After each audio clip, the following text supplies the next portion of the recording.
본 방송에서 제공하는 투자 정보는 투자 판단에 대한 조언입니다. 방송에서 제공하는 주식의 가치, 가격 상승 및 가격 하락에 대해서는 방송사에서 보장하지 않습니다.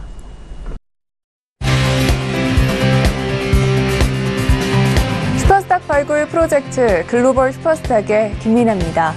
이 전 세계 증시 내에서 거래 대금이 줄어들고 있습니다. 적은 거래량은 큰 변동성을 야기할 수가 있어서 투자가 쉽지 않은데요. 이럴 때일수록 작은 호재거리나 혹은 가벼운 악재거리도 증시를 크게 뒤흔들 수가 있습니다. 하지만 우리는 약점을 반대로 이용하는 것은 어떨까요? 우리는 시장의 이슈들을 빠르게 점검을 해서 이 변동성을 역이용하는 거죠. 오늘도 저희 글로벌 슈퍼스탁과 함께 하시면서 각 분야 이슈들 점검에 동참하시는 건 어떨까요? 목요일 글로벌 슈퍼스탁 출발합니다. 저희 방송은요, 서울경제TV 홈페이지 그리고 톡스타 홈페이지를 통해서 함께 하실 수 있습니다. cntv.co.kr, 톡스타.co.kr을 통해서 접속해 보시기 바랍니다. 참고로 본 방송에서 제공하고 있는 정보는 투자 판단에 대한 조언일 뿐 주식의 가치나 수익률을 보장하고 있지 않습니다. 저희 서울경제TV는 자본시장법을 준수하여 1:1 투자상담, 유사주신행위, 무인가 영업행위, 불법 대여 계정 정보 및 가입 권유 등 모든 불법 사항들 엄중하게 금지하고 있습니다. 출발하기 이전에 시장 동향부터 체크해 보도록 하겠습니다. 네, 먼저 국내 증시로 가보도록 하겠습니다. 먼저 코스피 지수입니다.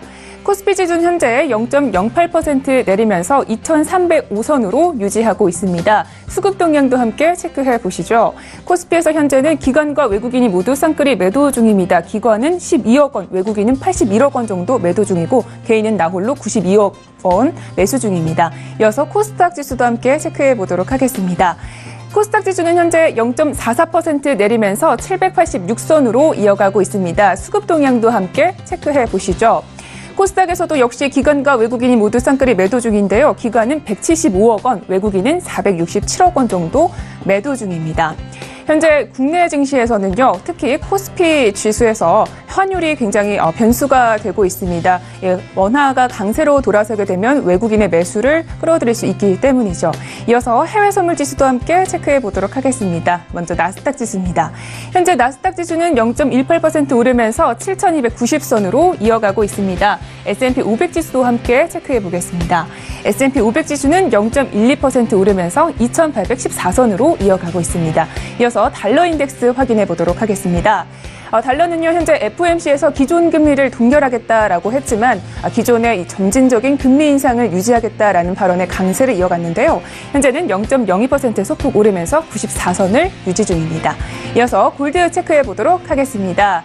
골드는 현재 0.01% 소폭 내리면서 1,222달러로 거래 중입니다. 마지막으로 크루드 오일 살펴보도록 하겠습니다. EIA에서 현재 이 원유 재고량이 급증했다라는 소식 때문에 유가는 살짝 내리는 모습을 보여줬습니다. 현재는 0.44% 오르면서 67달러로 거래 중입니다. 이어서 중국 시장으로 가보도록 하겠습니다. 미국이 중국에 부과하던 관세를 기존의 10%에서 25%로 늘리겠다라는 발표 이후 상해 종합 지수는 흔들렸습니다.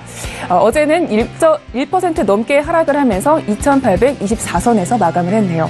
항생 지수는 어떻게 마감을 했을까요? 역시 조금 내렸는데요. 0.85% 내리면서 28,340선에서 마감을 했습니다. 이어서 암호화폐 시장 체크해 보도록 하겠습니다. 이 모건 스탠리가 새롭게 투자은행을 설립을 했습니다. 현재 이 골드만삭스를 위주로 해서 전반적으로 이 가상화폐 시장에 은행들을 출범을 하고 있습니다. 현재 비트코인은 800만 원대에서 계속 거래가 되고 있고요. 이 중에서는 아인스타인님이 1%대 강세입니다.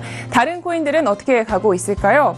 현재 퀀텀과 네오, 스텔라룸엔 비트코인 캐시는 모두 강보합을 이어가고 있고요. 리플은 혼자 약세로 이어가고 있습니다. 이어서 거래량 체크해 보도록 하겠습니다. 거래량에서는 별로 변동성이 없는 모습입니다. 현재 비트코인이 1위를 계속해서 달리고 있고요. 2위에는 에이다, 3위에는 이오스, 리플, 이더리움 순입니다. 이렇게 해서 각종 시세 모두 알아봤습니다. 이제 본격적으로 이슈 체크해 보도록 하겠습니다. 최희원 캐스터와 함께 확인해 보시죠. 안녕하세요. 최은입니다. 오늘 가장 핫한 이슈 두 가지 외신을 통해 함께 알아보도록 하겠습니다. 그 이전에 오늘 어떤 이슈도 나와 있는지 함께 살펴보시죠. 첫 번째 이슈입니다. 미국과 중국의 무역전쟁 악영향이 시작이 됐습니다. 물가 급등에 이 두 국가가 몸살을 앓고 있다고 하는데요. 외신들은 어떻게 보고 있을까요? 이후에 이슈 분석까지 이어집니다. 이어서 두 번째 이슈입니다. 네, 고래 싸움에 새우등 터진다라는 말이 있습니다. G2 무역전쟁에 아시아의 피해가 본격화되고 있습니다. 이와 관련된 외신들이 쏟아져 나왔는데요. 함께 살펴보도록 하겠습니다. 먼저 첫 번째 외신입니다. 네, 비즈니스 인사이더에 나온 내용이고요. 제목 보시면요. Trump's trade war is getting serious 이렇게 제목 나와 있습니다. 트럼프의 무역 전쟁은 점점 더 심각해지고 있다. 그리고 and how it could hit you 이렇게 나와 있는데요. 어떻게 당신에게 영향을 미칠까 이렇게 설명을 하고 있습니다. 자세한 내용 함께 보도록 하겠습니다. 네, 현재 비즈니스 인사이더에서는요, 미국과 중국이 거의 모든 제품에 걸쳐 보복 관세를 주고받았다. 관세 부과로 원가 상승 압력을 받은 기업들이 소비자에게 비용을 전가하기 위해 가격을 올리면서 소비자가 무역 전쟁의 직격탄을 맞고 있다. 이렇게 설명을 하고 있습니다. 기사 내용 한 줄 더 보시도록 하겠습니다. 현재 비즈니스 인사이더에서는요, 트럼프의 관세는 특히나 금속류 그리고 기계류 그리고 부품류에 집중이 되었다 이렇게 설명을 하고 있는데요. 앞으로 시장에 더 영향을 줄 수 있다는 말이겠죠. 조금 이따가 이슈 분석에서 함께 살펴보도록 하겠습니다. 이어서 두 번째 이슈입니다. 네. 사우스 차이나 모닝포스트에 나온 기사고요. 제목 보시면 South Korea will be one of the hardest hit economies if trade war breaks out 이렇게 제목 나와 있는데요. 한국이 무역 전쟁으로 인해서 가장 큰 피해를 입을 수도 있다 이렇게 설명을 하고 있습니다. 관련된 내용 함께 보시도록 하겠습니다. 네, 현재 미중 간 무역 전쟁으로 아시아 각국의 제조업 지수가 일제히 하락하는 등 본격적인 피해가 나타나기 시작했다. 이렇게 설명을 하고 있습니다. 기사 한 줄 더 보도록 하겠습니다. 현재 이 기사에서는요. 무역 전쟁의 최악의 시나리오에서는 한국의 수출이 6.4% 정도 떨어지는 것이다. 이렇게 설명을 하고 있는데요. 이를 금액으로 환산을 하면은 367억 달러 정도입니다. 네, 이렇게 무역 전쟁에 대한 두 가지 이슈 함께 살펴보았습니다. 증시에 미칠 영향 지금부터 이슈 분석 이어집니다.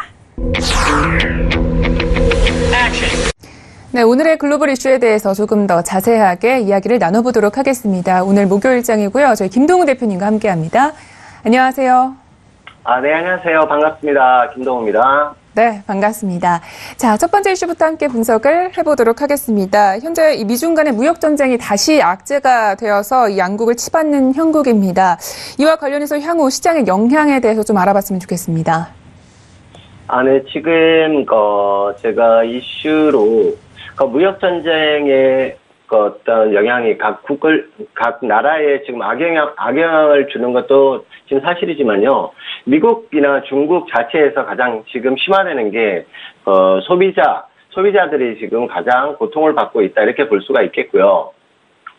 그러니까 그 부분이 가장 큰 부분이 뭐냐면 그런 관세나 이런 부가로 인해서 소비자의 그 가격이 올라가게 되고 결국은 그 부담이 전반적으로 소비자들에게 다 쏠리게 됨으로 해서 지금 실물 경기나 그 각 나라의 지금 실질적인 경기 지표를 떠나서 국민들이 느끼는 소비자들이 느끼는 그런 악영향이 가장 큰 악재라고 볼 수가 있겠어요. 그러다 보니까 미국도 마찬가지고 중국도 마찬가지고 실질적으로 가장 고통받는 것이 지금 개인 소비자들이라 이런 내용인데요. 어쨌든 지금 미국과 중국이 여러 가지 소비재라든지 모든 전반에 걸쳐서 서로 주고받으면서 서로 맞받아치고 있고 이런 전쟁이 계속되는 한 시장 자체에 결코 좋은 영향은 있을 수가 없다. 그리고 어느 정도의 기간이 지난다면 미국도 지금 단순하게 기업 지표들이나 경제 지표들이라든지 기업들의 실적은 좋아질지언정 실물 경기는 좀 많이 안 좋아질 수 있다. 그래서 그 기간이 향후 6개월이 될지 1년이 될지 그건 정확하게 지금 예측할 수는 없습니다만은 분명히 언젠가는 그런 악재들이 분명히 돌출될 거라는 그런 생각이기 때문에요. 향후에 이런 부분들도 분명히 감안해서 중기적인 장기적인 관점에서 봤을 때는 이러한 부분들이 우리 또 주식시장에 그런 어떤 영향을 미칠지 물론 저 개인적인 생각은 악영향으로 해서 분명히 안 좋은 시기가 분명히 올 거라는 그런 예상을 지금은 해보고 있습니다. 그러니까 그런 점을 많이 감안해서 여러분들도 투자에 임하시기 바랍니다. 알겠습니다. 자, 두 번째 이슈도 함께 이게 무역전쟁과 관련된 이야기인데요. 사실 무역전쟁 당사자들만 좀 피해를 보면 모르겠지만 이 영향이 전반적으로 좀 퍼지고 있습니다. 아무래도 이 영향력이 큰 대국들의 싸움이다 보니까 특히 아시아 장세가 좀 많이 흔들리고 있거든요. 이에 따라서 시장의 영향은 좀 어떻게 되고 저희 투자자분들은 좀 어떻게 대응을 하면 좋을까요? 지금 그렇죠. 지금 계속 이슈화되고 있고 계속 나오는 얘기지만 미국과 중국의 그런 악영향은 당연한 거겠지만 미국 입장에서는 사실 지금 현재 시점에서 나오고 있는 모든 부분을 봤을 때는 국가적으로는 별 타격이 없다 이렇게 나오지만 좀 전에 말씀드렸던 소비자들은 굉장히 고통을 받기 시작하고 있다는 얘기고요.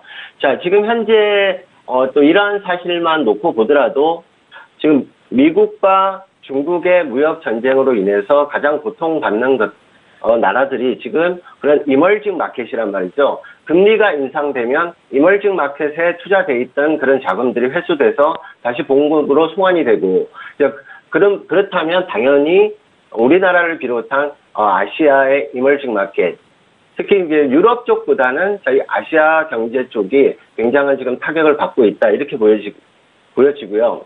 그러니까 몇 가지만 좀 짚어드리자면 지금 첫 번째로 제조업 PMI가 아시아 전역에서 전반적으로 하락하고 있다는 게 첫 번째고요. 두 번째로 그리고 미국과 유럽은 큰 충격이 없다. 하지만 향후에는 분명히 그러한 부분도 나타날 거라는 게 제 개인적 소견이고요. 세 번째로 트럼프가 관세율 10%에서 25%까지 또 인상을 하겠다는 그런 또 경고를 한 부분들은 향후에 지금의 문제가 좀 더 커질 수도 있고, 물론 어떤 중재로 인해서 합의될 수 있는 부분은 있겠지만 섣부르게 성급하게 분명히 미국이나 중국이 서로 한 발자국 아니면 그 이상 또 양보하는 그런 장세가 올지는 모르겠어요. 하지만 그거는 막연한 예상일 뿐이고요. 어쨌든 현재 아시아를 비롯한 이머징 마켓이 악영향을 받고 있기 때문에 우리나라 지금 국내 증시도 크게 지금 강한 상승을 못하고 어떤 펀더멘털도 부족한 그런 시기다 보니까 투자자 여러분들이 좀 보수적인 관점을 가지고 향후에 시장 대응을 해야 하겠습니다. 알겠습니다. 이 중국의 7월 제조업 PMI 하락세가 어떻게 보면 이 무역전쟁 피해의 출발이다 이런 관점을 제시해 주셨습니다. 이렇게 해서 이슈 두 가지는 모두 알아봤습니다. 본격적으로 해외 선물 시장에 잘 대응할 수 있도록 가이드 한 줄 평을 듣도록 하겠습니다. 네, 멘토님 오늘의 가이드는요? 네, 오늘의 가이드는요. I always knew I was gonna be rich. I don't think I never thought before minutes라는 이제 말을 들고 나왔는데요. 네. 물론 이제 직역을 하면 이제 나는 내가 부자가 될 것이라는 거에 대해서 절대 의심을 해본 적이 없고, 그리고 나는 항상 내가 부자가 될 거라는 생각을 하고 있었다라는 이제 그런 의미인데요. 자, 제가 그동안에는 여러분들이 어떤 쉬어가는 것도 여러분들의 하나의 전략이고, 또 어려운 장세에서는 이제 그런 부분들을 좀 기다리는 인내심만 이제 말씀드리고 해서 좀 더 여러분들한테 좀 용기도 좀 드릴 수 있는 그런 문구라고 생각을 해서요. 항상 자기가 어떤 자신감은 있어야지 투자를 할 때도 막연한 될 거야 안 될 거야 이런 의심보다는 자기가 판단한 거에 대한 믿음을 가지시고 그런 또 긍정적인 마인드를 가지시고 임하시면 향후 또 좋은 결과를 가지고 올 수도 있겠다라는 의미로 오늘 가지고 나왔습니다. 알겠습니다. 오늘의 가이드 잘 들어봤습니다. 자, 그러면 이번에는 매매 전략 시간으로 가보도록 하겠습니다. 자, 어려운 시장도 잘 헤쳐나가기 위해서 저희 오늘은 좀 어떻게 대응을 하면 좋을지 구체적인 매매 전략 들어보도록 하죠. 네. 우선 미국 시장 지수 선물부터 살펴드릴 건데요. 우선 S&P를 우선 놓고 보면요. 지난주 목요일에 제가 물론 이제 미국 나스닥의 기술주라든지 이런 부분들이 최고점을 갱신을 하면서 올라오고 있다. 다만 급등에 대한 또 단기 조정세 그리고 미중 무역 분쟁에 의한 어떤 악영향이 여전히 남아있다라고 제가 분명히 경고를 드렸었고요. 그래서 단기 조정에 대한 좀 전략도 대응을 좀 하셔야 된다라고 말씀을 드린 그 다음 날부터 지금 미국 S&P만 보더라도 급하게 급락을 하면서 조정을 많이 받았어요. 그래서 2,800선대를 살짝 이탈하는 모습까지 나왔었고요. 그 이후에 지금 단기 반등 시도와 그리고 어제 또 FOMC의 회의록이 발표되면서 그리고 또 미국, 중국의 무역 분쟁이 아직은 여전히 불씨가 남아있고 진행 중이라는 이제 그런 우려감이 또 그런 투자자들의 그런 심리를 좀 급속하게 얼리는 그런 장세가 오다 보니까 좀 하락 장세가 나왔고요. 현재는 지금 S&P 같은 경우는 지금 급락 이후에 반등을 시도는 하고 있지만 여전히 지금 확정되지 않은 그런 결과물, 그런 이슈들이 남아있다 보니까 상단의 고점과 하단의 지금 2,800선 이 사이에 단기 박스 구간 내에서의 상단의 재돌파 여부와 그리고 하단의 재이탈 시 추가적인 하락은 2,700선 중반대까지도 추가 하락은 충분히 가능하다. 해서 지금 단기적인 어떤 추세보다는요, 상방과 하방에서의 지금 대내외적인 그런 이슈들에 의한 영향을 잘 살피시고 단기 대응 전략을 당분간은 이어가시는 좋을 듯 싶고요. 물론 지금 일봉상의 기준은 지금 단기 하락 압력이 지속되고 있으니까 그 부분이 반등 시 매도 쪽 전략이 조금은 우세해 보인다 이렇게 판단이 되고요. 해서 단기적으로는 직전 고점의 그런 상단의 포인트와 그리고 하단의 급락 조정 지점인 2,800선대의 어떤 지지 여부를 확인하시고 위에서의 매도 전략과 하단에서의 매수 전략 병행해서 잘 전략 세워야 될 것 같습니다. 그리고 나스닥 같이 살펴드리고요. 나스닥도 지금 마찬가지로 지난주에 제가 이 부분이었죠. 7월 25일 7,530선대까지 최고점을 경신한 이후에 제가 분명히 급상승에 대한 그리고 S&P와 다우 지수에 비해서 나스닥 같은 경우는 최고점을 갱신한 그런 상황이기 때문에 단기적인 조정 그리고 미국의 실적 발표, 기업들의 실적 발표에서 단 하나만의 악재만 나와도 큰 조정이 한번 올 수 있다라고 제가 말씀을 드렸고 그리고 7,500선대의 어떤 지지 그리고 그 아랫부분은 7,400선대의 지지 여부 꼭 확인하라는 제가 말씀드렸는데 그 부분이 깨지다 보니까 굉장한 급락이 나왔죠. 그래서 7,150선대까지 폭락이 나오면서 조정을 받았고요. 그 이후에 지금 단기 반등 시도는 이어지고는 있어요. 그래서 지금 추가적인 하락이냐 아니면 재돌파를 위한 상승이냐의 어떤 기로점에 서 있다라고 보여지기 때문에요. 반등 시는 반등의 강도와 그리고 그런 이슈들에 대한 시장의 반응들을 잘 살피시고 상단에서의 매도도 그 시점에서 지금 현재 시점으로 모든 걸 파악하기는 힘들다 해서 추세보다는 나스닥도 마찬가지로 단기적인 대응 전략으로 우선 대응을 하시고 안전한 흐름이 확정됐을 때 추세를 보는 그런 전략이 필요하겠습니다. 네, 말씀을 좀 들어보니까요. S&P 500과 그리고 나스닥은 좀 접근이 어렵지 않을까 이런 생각이 듭니다. 그렇다면 저희 통화 상품 같은 경우에 좀 어떨까요? 지금 통화 상품 같은 경우 유로를 제가 저번 주에 여러 가지 이제 미국 지수 선물들도 굉장한 지금 고점에 와 있고 상승폭이 워낙에 크다 보니까 조정. 그러면 당연히 미국 지수 선물들의 어떤 조정이 나온다면 달러 인덱스의 어떤 조정도 좀 나올 수 있지 않을까 하는 그런 의미에서 제가 지난주에 17500에서의 지지 여부, 그 지지를 전제로 한 매수 시점을 좀 드리긴 했었는데요. 추가적인 상승을 크게 하지 못하고 7월 31일 날 17900까지의 반등을 보인 이후에 다시금 조정을 받는 그런 모습이었어요. 그래서 조금은 아쉬운 면이 있긴 했었는데요. 하지만 구매들은 지지 라인이 지지가 되지 않는다면 당연히 추가적인 하락이 나올 수 있다는 거 항상 명심해 두시고요. 그래서 진입을 하시더라도 손절 라인 정확하게 지키시고 그리고 그 이후에는 또 다른 전략을 항상 구상하시는 그런 면이 필요하겠고요. 지금 달러 인덱스 같은 경우는 조정이 나오다가 또 금리 인상이라는 그런 또 이슈가 나오다 보니까 금리 인상이 되게 되면 달러 인덱스의 강세가 나오는 것이 좀 전반적인 흐름이다 보니까요.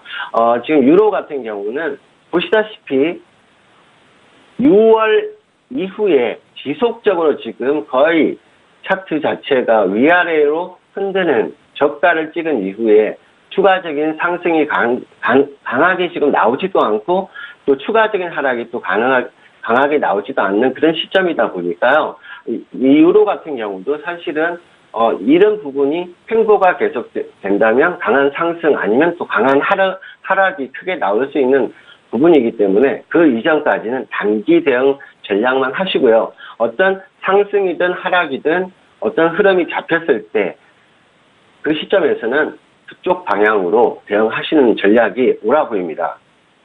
알겠습니다. 자, 마지막으로 크루드 오일 살펴보고 가도록 하겠습니다. 자, 차트상으로 보니까 좀 삼각 수렴으로 저희가 올라갈 수도 있을 것 같은데 어떻게 보시나요? 지금 크루드 오일 같은 경우는요. 지난주에 제가 말씀드리기를 70불대를 강하게 돌파해서 올라서 준다면 제가 71불 선대까지 상승이 가능하다는 말씀을 드렸는데요. 이제 이 부분도 사실은 어떤 기술적인 차트 분석으로 보자면 충분히 가능한 부분이었어요. 이제 다만 미국과 이란에 대한 어떤 중재 아니면 또 재협상 그리고 이제 그런 대화에 의도가 있다, 의중이 있다, 가능성을 비추면서 그게 또 원유에는 사실 악영향을 좀 미쳤고요. 그리고 어제 발표된 또 재고라든지 이런 부분들이 좀 많이 늘다 보니까 추가적인 지금 가격 조정이 온 상태였어요. 그래서 지금 제가 말씀드린 대로 70불대 선을 강하게 돌파하면서 직전 고점인 70.60을 전혀 돌파를 못하는 모습이다 보니까 지금 하락이 나왔고요. 아직 여전히 상방의 가능성은 여전히 조금은 열려 있어요. 그래서 하단의 라인만 어제의 직전 저점인 67.30을 지지 라인으로 하는 단기 매수를 해보시는 것도 괜찮아 보이고요. 그래서 67.30이 이탈될 시 모두 손절하시는 이제 그런 전략이 필요한 구간인 것 같고요. 지금은 단기적인 추가 반등, 다시금 이제 재반등이죠. 재반등의 가능성이 열려 있고, 그리고 69불 선대까지는 반등이 한 번쯤은 더 올라올 수 있을 것이라고 보여지고요. 추가적으로 더 한 번 더 반등이 나온다면 다시금 70불대 선을 근접하는 그런 흐름이 나올 수 있다 해서 지금 단기적으로 어제 직전 저점을 지지 전제로 하는 단기 매수 전략 우선 드리도록 하겠습니다. 네, 알겠습니다. 이렇게 해서 글로벌 이슈 앤 가이드는 여기까지 이야기 듣도록 하겠습니다. 오늘도 말씀 모두 고맙습니다. 네, 감사합니다. 다음 주에 뵙겠습니다. 글로벌 이슈 앤 가이드 화면으로 정리하겠습니다.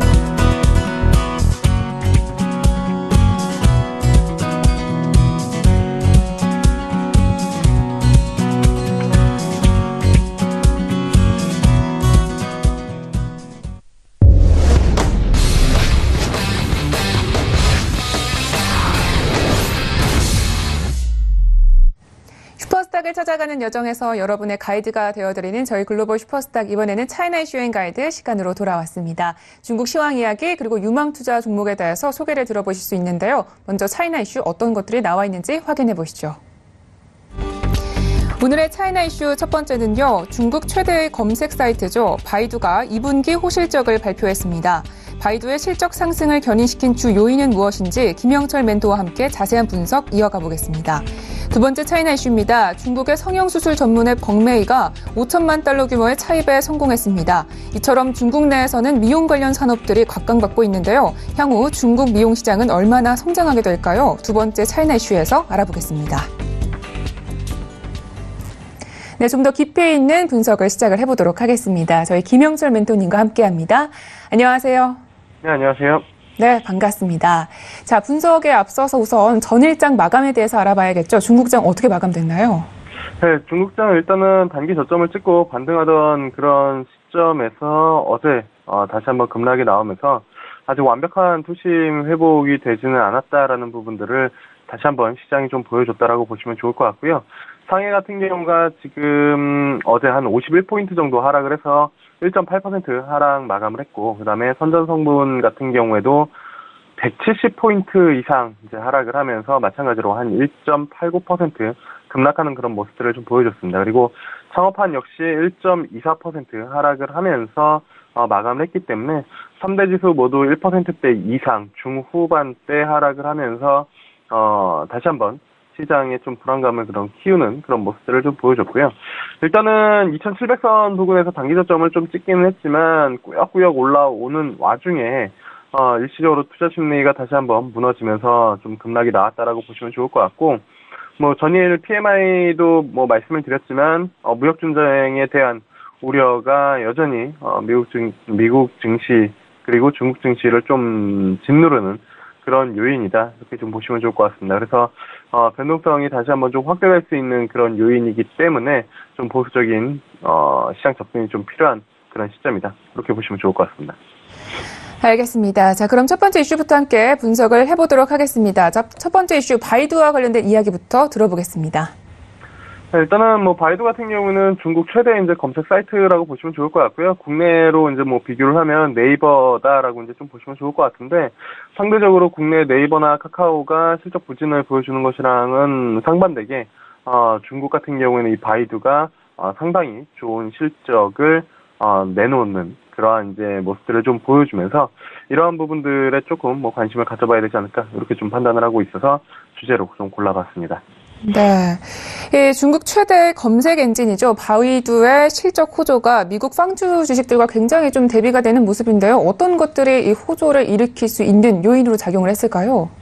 네, 일단은 뭐 최근 주식시장에서 미국 뭐 글로벌 주식시장의 이제 뭐 바로 미터라고 할 수 있는 미국 주식, 미국 시장에서 흔히 말하는 이제 팡주, 페이스북, 애플, 뭐 아마존, 넷플릭스, 구글, 뭐 이러한 기업들이 그렇게 좋은 힘을 보여주지 못하는 그런 모습들을 좀 보였습니다. 페이스북 같은 경우에는 뭐 여러 가지 이제 그 사용자 수 감소에 대한 뭐 이야기들, 뭐 개인정보 유출로 비롯된 여러 가지 이제 이슈들이 좀 불거졌었고, 넷플릭스 역시 실적에 대한 부분들, 그리고 기타 종목들도 마찬가지로 차익 실현이 좀 강하게 나오는 그런 상황이었기 때문에 흔히 이제 IT 기업들 신성장으로 대변되는 이러한 종목들이 조정을 받기 때문에 뭐 국내에서도 마찬가지로 그런 기업들이 좀 힘을 많이 못 쓰고 있는 그런 상황이고, 그냥 구글이랑 그 다음에 바이두, 국내 뭐 네이버만 비교를 해 보더라도 일단은 뭐 국내 같은 경우에도 네이버가 그렇게 힘을 쓰지 못하는 그런 상황이죠.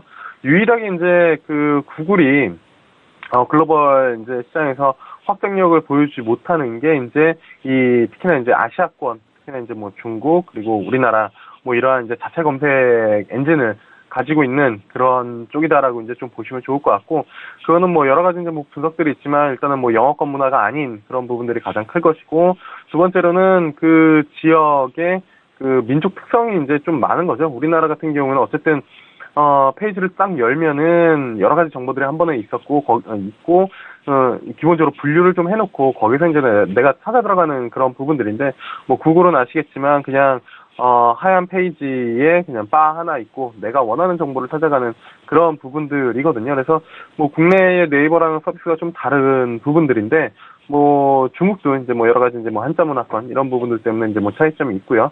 그래서 이제 자국의 이제 그 검색 엔진이 유독 이제 좀 강한 그런 국가 중에 하나고, 그러한 연유 때문인지 어쨌든 바이두에 대한 실적은 이제 6월 말, 그러니까 그 상반기 매출 자체가 한 4조 2,580억만 원 뭐 이렇게 이제 되면서 시장 예상치인 256억 위안을 이제 웃도는 그런 모습들을 좀 보여줬고요. 가장 큰 이제 실적의 견인이라고 볼 수 있는 거는 역시나 이제 광고에 대한 그런 부분들인데, 이게 6분기째 매출이 증가되고 있는 그런 상황입니다. 그래서 광고가 6분기째 매출이 꾸준하게 증가된다라는 부분들은 분명히 이제 유의미한 그런 현상이다라고 이제 좀 보시면 좋을 것 같고, 하반기 쪽에 대한 그 실적 성장 기대감도 상당히 좀 높은 그런 상황입니다. 그래서 미국의 빵 주식이 좀 부진하고 국내만 보더라도 네이버, 카카오가 좀 부진한 그런 모습들을 좀 보여주지만, 상대적으로 중국 주식에 관심 있으시고 투자하시는 분들이라면은 바이두와 관련된 이 IT 신성장 부분들은 지속적으로 좀 관심을 가져봐야 되지 않을까, 이렇게 좀 보고 있습니다. 알겠습니다. 이렇게 해서 첫 번째 이슈는 여기까지 분석을 해보고요. 계속해서 다음 이슈로 넘어가 보도록 하겠습니다. 먼저 뉴스 이야기부터 들어보겠습니다. 네, 일단은 그 성형 전문 그 앱 걱메이라는 그 중국의 이제 그 기업이 있는데요. 이게 이제 5천만 달러 차입, 그러니까 차입을 성공했다라는 것 자체가 이제 투자를 받았다라는 그런 부분들이고요. 이게 이제 실질적으로 성형을 원하는 사람이랑 그다음에 의사를 좀 연결해주면서 이제 중개업을 하는 그런 부분들이고, 이 플랫폼을 가지고 있는 그런 기업인데, 이게 이제 상당 부분 중국 시장에서도 성형 관련된, 미용 관련된 산업이 역시나 크게 성장하고 있다라는 부분들이 좀 이슈가 돼서 좀 골라봤습니다.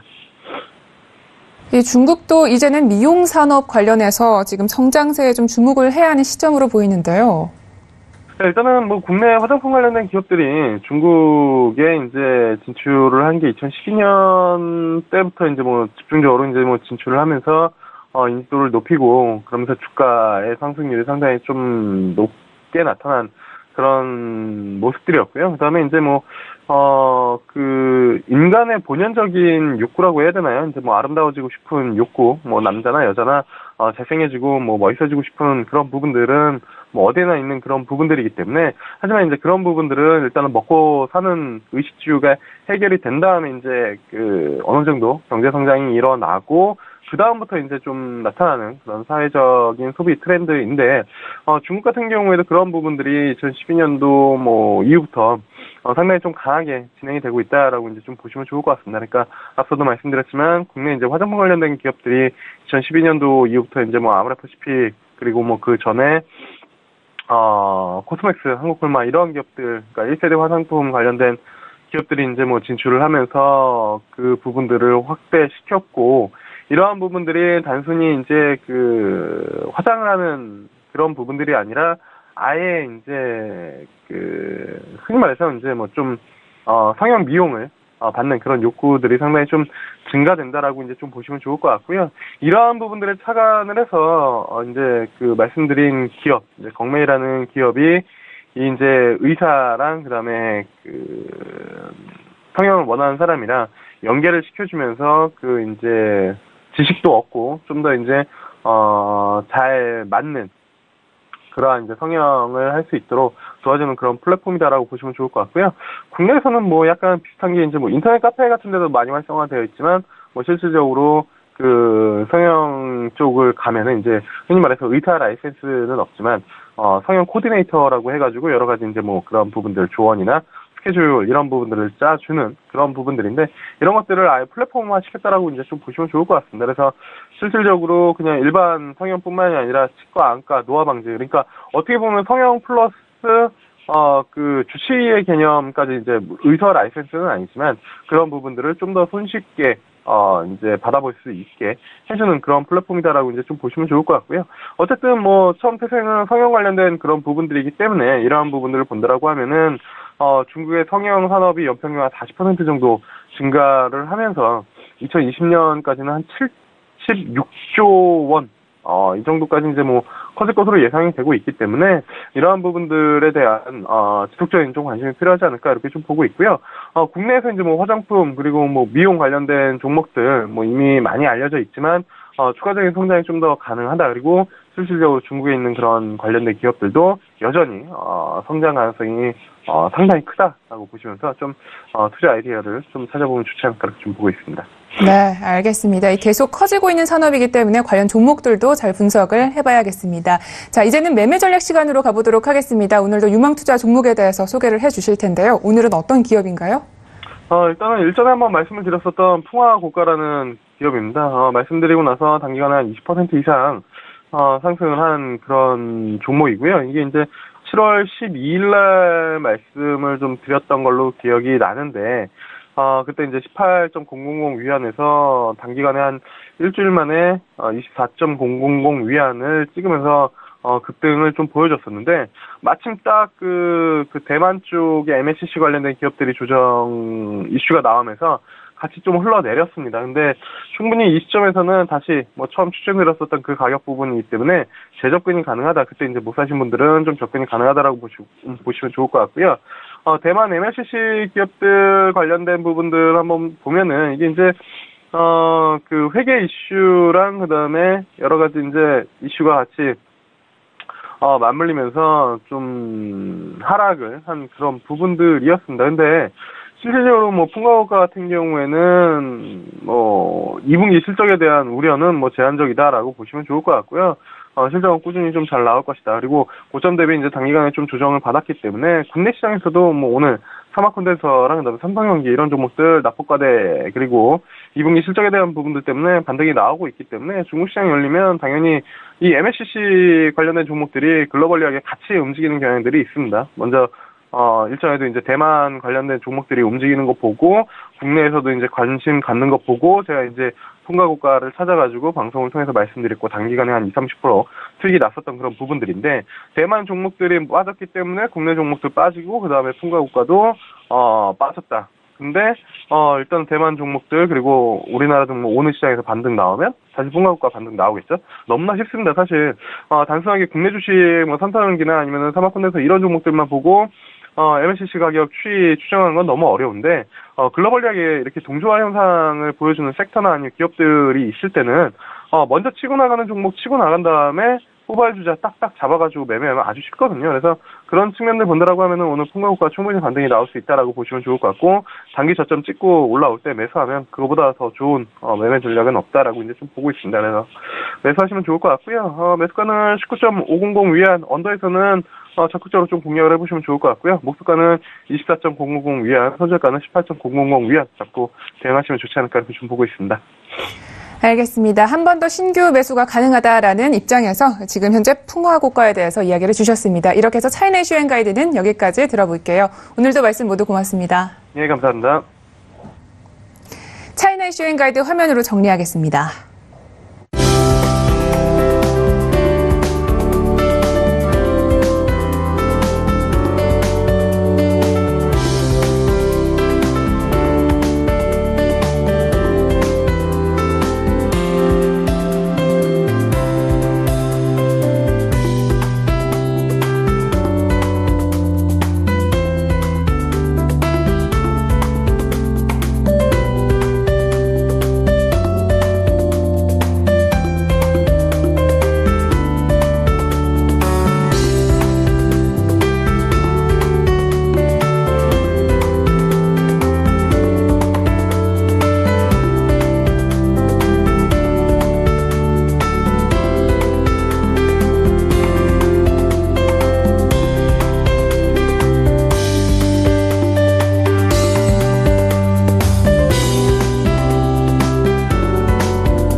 암호화폐와 관련된 엄선된 정보들만 드리고 있는 저희 글로벌 슈퍼스탁의 자랑 시간이죠. 코인 이슈 앤 가이드의 시간으로 돌아왔습니다. 먼저 어떤 이슈들이 나와 있는지 화면으로 만나보시죠.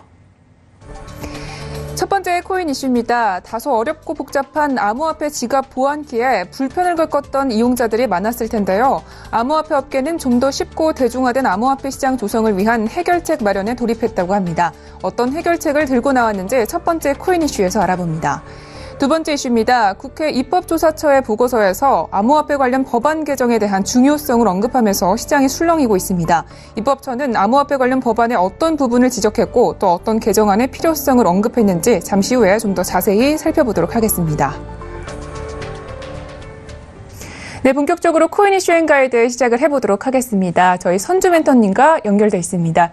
안녕하세요. 네, 안녕하세요. 네, 반갑습니다. 자, 첫 번째 이슈부터 분석을 해보도록 하겠습니다. 먼저 어떤 뉴스인지 소개해 주시죠. 네, 이제 블록체인 업계가 일반인들을 대상으로 암호화폐나 블록체인 시장을 확장하기 위한 움직임을 본격화하고 있는데요. 그 첫 단추로 바로 암호화폐 지갑을 좀 더 손쉽게 이용할 수 있도록 만드는 겁니다. 우리 암호화폐 이제 지갑을 이용자들이 이제 거래를 하거나 사용하기 전에 보관해 두는 거, 암호화폐를 보관하는 저장 공간으로 쓰고 있는데요. 그 전에는 이제 수십 글자의 특수 문자라든지 숫자로 이루어졌기 때문에 이 보안키가 상당히 이렇게 외우기도 힘들고 또 까먹어서 애를 먹는 경우가 많으셨습니다. 이런 보안키를 단순하기 위한 그런 작업들을 기업들이 이제 속속들이 만들어서 지금 업계에 공개를 하고 있는데요. 길고 복잡하고 보관도 어려운 그런 보안키 문제를 해결하지 않으면 사실 일반 그 이용자들이 상당히 애를 먹고 대중화하기 힘들기 때문에 업계에서 좀 가장 시급하게 할 그런 대안 중에 하나가 바로 이런 암호화폐 지갑 관련해서 보안키를 좀 간단하게 하는 건데 거기에 대해서 이제 본격적으로 오늘 좀 다뤄볼까 합니다. 실제로 지금 이 암호화폐 지갑의 보안키로 인해서 좀 불편을 겪었던 사람들이 많은지가 궁금한데요. 네, 많이 계셨고 저도 좀 겪었었는데요. 대부분 뭐 기억이 안 되니까 이제 포스트잇이나 메모장 뭐 사진을 찍거나 이런 경우가 있는데 그거를 또 분실하는 경우가 있잖아요. 그래서 그럴 경우는 지갑에 있는 암호화폐를 찾을 수 없게 되는 경우도 있습니다. 그래서 좀 시급한 상황도 많이 발생을 했었는데 이런 개선이 그래서 필요했기 때문에 만약에 이게 개선이 된다면은 좀 더 대중화되는데 많이 큰 도움이 될 거라는 생각이 듭니다. 네. 이 보안키의 대안으로 비밀번호를 사용하겠다라는 건데 이외에도 좀 앞으로 암호화폐 지갑의 변화들 어떤 것들이 생길까요? 일단 옐로우 모바일 계열사인 퓨처스트림 네트워크스 같은 경우는 이제 오는 9일이죠. 이제 암호화폐 전자지갑 6 월렛을 알파 버전을 선보이는데요. 여기 이제 핀 코드 로그인이라는 새로운 방식을 적용합니다. 기존의 무작위로 설정되는 수십 자리 그런 보안키로 사용자 인증하는 것과 달리 이용자가 직접 설정하는 6자리 그 핀 자리 비밀번호를 로그인을 하면서 좀 더 손쉽게 이용을 할 수 있도록 하고요. 또 암호화폐를 이제 다른 사람한테 전송을 할 때 복잡한 지갑 주소를 입력할 필요가 없습니다. 그래서 이용자 아이디를 검색해서 수신을 지정해서 보낼 수 있도록 하는 기능까지도 구현이 된다고 합니다. 그리고 또 이제 2일이죠. 이제 출시 행사를 열 예정인 소버린 월렛도 있는데 이것도 이제 이용자들의 편의성에 집중한 전자지갑인데요. 직접 설정한 비밀번호를 로그인을 해서 좀 편하게 이용을 할 수 있는 그런 방식을 활용을 했고요. 이것도 역시나 이용자를 직접 골라서 암호화폐를 전송을 할 수가 있는데 뭐 카카오톡 같이 익숙한 모바일 메신저 형태로 암호화폐를 이제 주고받을 수 있는 거죠. 그래서 터치 몇 번이면 바로 전송이 가능하게끔.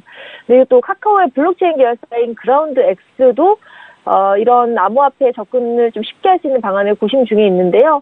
뭐 이용자 인터페이스와 뭐 이용자 경험, 이 UX를 개선하지 않는다면 일반 대중들이 절대 암호화폐나 블록체인 서비스를 쓰지 않을 것이라고 이제 관계자는 말하면서 여기에 대한 기업들의 혁신이 계속해서 이루어져야 된다는 이야기가 나왔습니다.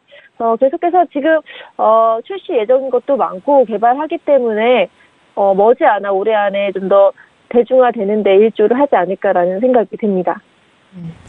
알겠습니다. 이 새로워진 기술들이 앞으로 얼마나 편의성에 기여를 할지 지켜보면 좋겠습니다. 이렇게 해서 첫 번째 이슈는 여기까지 마무리를 하고요. 두 번째 이슈도 함께 살펴보겠습니다. 먼저 뉴스 소개부터 부탁드릴게요.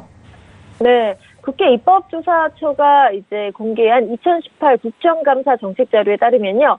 4차 산업혁명과 함께 등장한 드론이라든지 인공지능 그리고 로봇, 암호화폐도 있는데 이 암호화폐까지 관련해서 지방세를 부과할 수 있다고 의견을 밝혔습니다. 여기는 뭐 세금 관련이기 때문에 단순히 지방세를 부과할 수 있다 해서 끝나는 게 아니라 또 전반적인 산업 영역에 영향을 미치기 때문에 또 주목해야 할 이슈인 것 같아서 제가 한번 뽑아봤습니다.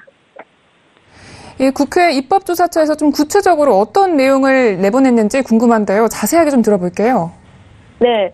일단 미국이라든지 일본, 유럽연합 등은 암호화폐에 대해서 소득세를 부과하고 있는데요. 현재 우리나라는 소득세법에 열거되어 있는 소득에 대해서만 소득세를 부과하고 있습니다. 그래서 암호화폐에 대해서 지방소득세를 부과하기는 어려울 것으로 이제 분석이 되고 있는데 대신에 암호화폐 채굴 관련과 해서 채굴도 이제 열풍이 많았지 않습니까? 그래서 여기 관련된 취득세 새로운 과세 대상으로 정해서 취득세를 과세하는 방안을 검토 중이라고 밝혔는데요. 블록체인 법령과 관련된 입장도 또 함께 밝혔습니다. 그래서 입법조사처는 과학기술정보통신부가 블록체인에 대한 사회적 관심에 비해서 본격적인 투자가 미흡하다면서 블록체인, 암호화폐, 또 ICO 여기에 대한 대책이 부족한 것은 제도적 문제가 원인인지 어떤 것이 원인인지 투자가 활발하게 되지 않고 대책도 안 된다. 그래서 검토가 필요하다고 밝히면서요. 블록체인 도입에 따른 기존 법령을 정비하는 개정안이 이미 추진되고 있는 상황에서 정부가 구체적이고 실질적인 법령 제도 개선안을 신속하게 내놓을 필요가 있다라고 또 강조를 했습니다. 네. 이 소득세를 부과하는 나라들과 달리 좀 우호적인 정책을 펴는 나라들도 있을까요? 네, 물론 있습니다. 제가 이슈를 통해서도 많이 말씀을 드렸었는데요. 일단 현재 주요국들 있잖아요. 미국, 일본 이런 나라들은 암호화폐에 대해서 그렇게 오픈마인드라고 볼 수는 없습니다. 그래서 암호화폐의 투기성, 해킹과 사기의 우려가 있기 때문에 규제를 좀 강화하는 편인데요. 암호화폐와 기반을 들고 있는 블록체인 기술, 이제 정부나 금융기관의 승인 없이 자금을 이동할 수 있어서 탈세 가능성도 높고 중국 같은 경우는 암호화폐 거래를 전면 금지하기도 했죠. 그런데 이런 틈을 타서 이제 소국들이라고 하죠, 일명 관련 블록체인이나 암호화폐 기업 유치를 위해 쓰고 있는데요. 일단은 이런 국가들, 버뮤다나 몰타 같은 국가들은 제조업 등 주요 업종이 성장할 만한 자원이나 영토적 그런 제한이 있기 때문에 조세회피 사업이라든지 온라인 도박 사업 이런 것에 대한 규제를 좀 완화하고 해외 기업을 유치해 왔었는데요. 그렇기 때문에 암호화폐 시장은 이들에게 매우 또 다른 기회가 될 수가 있는 거죠. 그래서 버뮤다, 몰타 등 이제 조세 회피처로 유명한 작은 나라들이 블록체인과 암호화폐의 새로운 거점으로 현재 그런 정책들 덕분에 계속해서 방향을 잡고 좀 급부상하고 있습니다. 그래서 좀 더 자세히 소개를 해드리면요. 가장 적극적인 곳으로는 이제 버뮤다를 꼽을 수가 있습니다. 버뮤다 같은 경우는 ICO에 대한 신속 승인법을 제정하고 암호화폐 관련 서비스 도입을 위한 입법을 진행 중에 있고요. 몰타 같은 경우도 암호화폐 발행과 거래 용이화 법안을 지금 통과시켰습니다. 그리고 지브랄터 같은 경우도 전에도 언급을 했었는데 이 디지털 토큰 발급과 관련한 법안의 표결이 이제는 최종 단계에 와서 현재 35개 관련 기업이 면허 신청을 해준 상태고요. 리텐슈타인 같은 경우도 이제 암호화폐 판매를 허가하는 법안을 채택할 예정입니다. 그래서 이런 또 한국 같은 경우는 이렇게 적극적이지 못하고 또 미국과 일본을 좀 더 따르는 그런 입장이긴 하지만 또 아직까지 확실한 법안이 또 한번 만들어지면 그걸 추진해야 되기 때문에 좀 유연한 사고를 갖고 좀 참고를 해서 하면 좋지 않을까라는 생각이 듭니다. 네. 생각보다 좀 많은 나라들이 우호적인 정책을 좀 펼치고 있는데요. 이렇게 글로벌 추세가 이렇다 보면 아무래도 우리나라도 점차적으로 거기에 방향이 기울지는 않을까요? 그런데 이제 한국 같은 경우는 미국과 일본, 유럽 이런 쪽의 좀 주요국들의 이슈를 좀 더 많이 반영하는 입장이기 때문에 버뮤다나 몰타 같은 경우는 솔직히 예전부터 조세 햇빛으로 유명한 곳이었기 때문에 이런 정책들이 소국이기 때문에 좀 가능을 한데요. 자체적으로 한국 같은 경우는 여러 또 의견들을 반영을 해서 좀 중도의 입장을 가지 않을까라는 생각이 듭니다. 또 엄격한 규제보다는 중국 같은 입장보다는 일본과 미국의 입장을 좀 따르지 않을까라는 생각이 들고, 오늘도 취득세 이렇게 채굴 과정에 있어서 그런 세금을 물리는 그런 정책이 조금씩 나오지 않을까, 구체화되지 않을까라는 예상이 됩니다. 알겠습니다. 오늘의 코인 이슈는 여기까지 이야기를 들어보도록 하겠습니다. 오늘도 말씀 모두 고맙습니다. 네, 고맙습니다. 네, 오늘도 저희 글로벌 슈퍼스탁은 해외 선물과 중국 주식 그리고 암호화폐까지 전 세계를 대상으로 유망 투자 종목 발굴하기 위해서 열심히 달려왔습니다. 저희 방송은요, 서울경제TV 홈페이지 그리고 톡스타 홈페이지를 또 깊이 있는 정보 받아가실 수 있습니다. cntv.co.kr, 톡스타.co.kr을 통해서 접속해 보시기 바랍니다. 참고로 본 방송에서 제공하고 있는 정보는 투자 판단에 대한 조언일 뿐 주식의 가치나 수익률을 보장하고 있지 않습니다. 저희 서울경제TV는 자본시장법을 준수하여 1:1 투자 상담, 유사수신행위, 무인과 영업행위, 불법 대여계정 홍보 및 가입 권유 등 모든 불법 사항들 엄중하게 금지하고 있습니다. 글로벌 슈퍼스탁 오늘은 여기까지입니다. 오늘도 성공적인 투자 판단하시기를 기원합니다. 저희는 내일 이 시간 찾아뵐게요. 함께해 주신 여러분 고맙습니다.